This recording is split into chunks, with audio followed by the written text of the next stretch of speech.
Welcome to English Vocabulary Channel. Today, we are going to learn a new word yippee. Yippee is a word used to express joy, delight, or excitement. Yippee is an interjection, that means it's a word you shout out when you're feeling super excited or happy.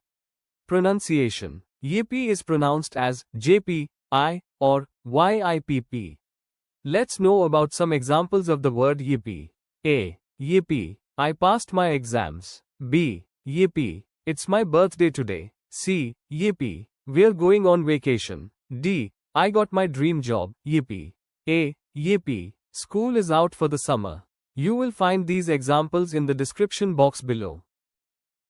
Did you know? Yippee is often used by kids, but grown-ups use it too, especially when something unexpectedly awesome happens.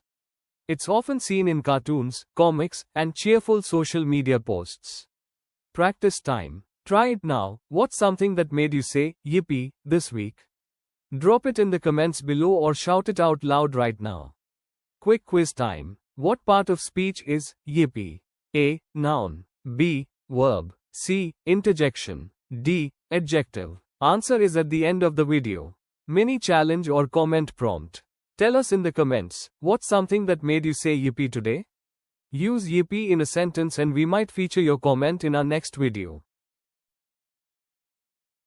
Educational tip. Teaching tip for teachers. Ask students to create a comic strip, short video, or drawing where a character experiences joy and says, yippee. Answer to the quizzes. C. Interjection. That's it for this video. Next time you're excited, don't just smile. Say it loud and proud, yippee. Don't forget to like, share, and subscribe for more fun words every day.